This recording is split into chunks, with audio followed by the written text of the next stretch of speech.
What up, everybody? It's May 6th, 2019, and that means it's Wishbone Day. So happy Wishbone Day. I'm going to tell you all about it. Are you ready? Let's go. Hey, what's up, everybody? I am Tony Jacobson, the author of Disable Your Disability. I'm also the founder of the Fitness, Nutrition, and Wellness for OI group on Facebook. And like I said, today is Wishbone Day. It's the International Day of Awareness for Osteogenesis Imperfecta. And why do I care so much? Well, because I actually have osteogenesis imperfecta. I have type 1. And so it's important to me for three reasons. Number one, to spread awareness of this disorder because it's very rare. The second is to actually gain acceptance so people can understand it a little bit better and really accept the disability. And the third thing is to show the awesomeness that it is and everything that's involved with it. So like I said, I wrote a book called Disable Your Disability, and in the book, I actually have a section where I talk about what OI is. So in this video, I'm going to read from the book to share this information with you so that you can become more aware and then hopefully take this information and share it with other people. Because sharing is caring. That's how we get the word out, and that's how we make more people aware of what osteogenesis imperfecta is. Let's start at the beginning. What is osteogenesis imperfecta? The actual words osteogenesis imperfecta, just as many other medical terms, have their roots in the Latin language. Osteogenesis imperfecta literally means imperfect bone formation. Pretty simple, right? This is a hereditary disorder. It's caused by a collagen abnormality that ultimately causes fragility of the skeleton and deformity of the bones. Since it is a collagen disorder and the entire body is made up of collagen, many other organs in the body can be affected: the heart, the lungs, and other organs. Even though OI is a hereditary disorder, there have been cases of spontaneous mutations occurring for people with OI. With that said, OI is classified as a rare disease. In the United States, in order for a disease to be classified as rare, the number of affected people needs to be under 200,000. OI affects between 25,000 and 40,000 persons in the United States, 1 in every 10,000 people. There is such a wide gap in these statistics due to the fact that some of the less severe cases of OI go undetected and are not recorded. The basic characteristics of OI include, but are definitely not limited to, multiple broken bones from non-traumatic events. This means breaking bones from doing simple, everyday tasks or movements. Everything from lifting something to stepping and landing your foot in a weird way. I've had my bones break by doing that. Another characteristic is blue sclera. Now, that's the white area around our eye. That's called the sclera. When someone has OI, the white can have a blue tint to it. This doesn't occur in everyone. I don't have that necessarily with OI, and it actually can depend on the severity. One interesting fact that has been discovered amongst the OI community is that when the blue becomes stronger or more apparent, that usually means that a break is coming on. So most OIers will proceed with caution when the whites become more blue at any given time. Another characteristic is short stature. Because people with OI have multiple fractures and different types of deformities, this is dependent on severity. Our statures are usually on the shorter side. I personally have type 1, and I'm only 5 foot 1 inch tall. The heights vary, but the majority of OIers are shorter than average size. Deformities. The majority of OIers, even in the mildest cases, will have some sort of deformity. It may not always be visible or noticeable, but for the most part this does occur. With more severe cases, the deformities can be very extreme and cause or create issues with mobility and other bodily functions.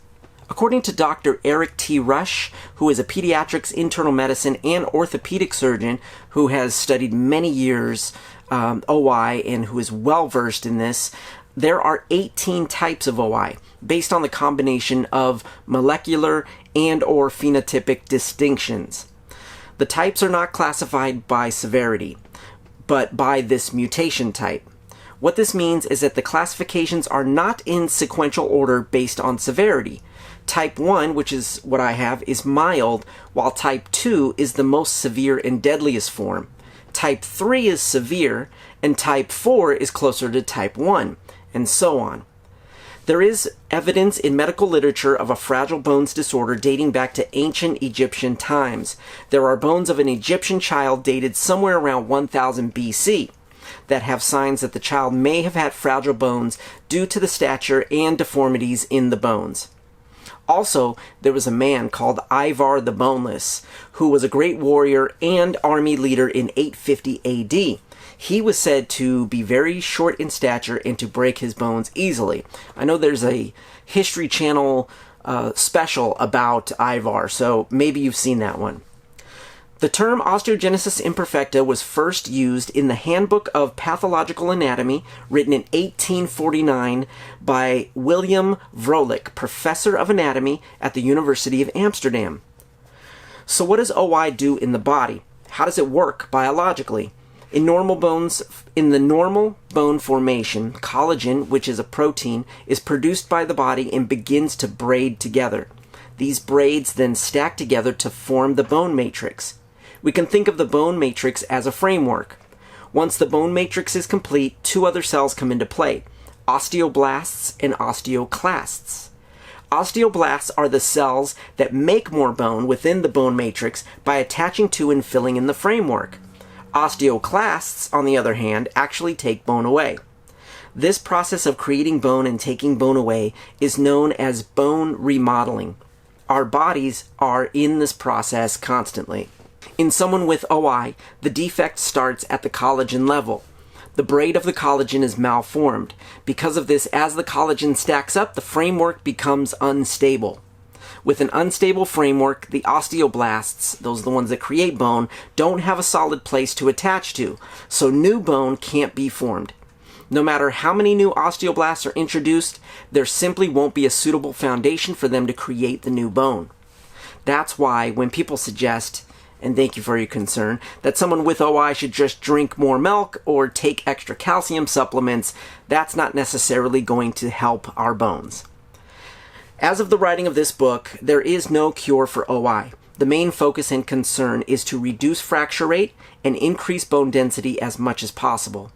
One treatment has been to introduce bisphosphonates, which assists in decreasing bone loss by taking away or disabling the osteoclasts, the cells that take away bone, to give more room for the osteoblasts to create bone. This treatment has shown good results in children with OI, but it's not the end-all, and it doesn't work for everyone. Another treatment is using hardware. Inserting rods, plates, and screws to hold bones together has been very successful for many people with OI. These help to keep the bones in place when a fracture occurs, which in turn helps to expedite the healing time. Now in my book I go into more about my hardware, but I do have hardware. I have 4 rods that are down each of the long bones in my legs. Another important form of treatment is looking at physical exercise and nutrition, which is what I've personally been working on. With nutrition, maintaining a healthy body weight, getting enough protein, vitamin D, vitamin K, and looking at various supplements is beneficial. With exercise, bones actually become stronger and gain density through resistance training, and increasing muscle mass and strength help to protect the bones. So, with that said, the more physically active someone with OI can be, the better. So that's the basics of what OI is. If you want more information and to follow my journey, make sure you get my book. You can visit disableyourdisability.com. So that's what Wishbone Day is all about. It's about spreading the awareness, gaining acceptance, and showing the awesomeness of Osteogenesis Imperfecta. For me, it's all about breaking barriers, not bones. Hope you enjoyed this video. Make sure you like it, share it, and I will see you next time.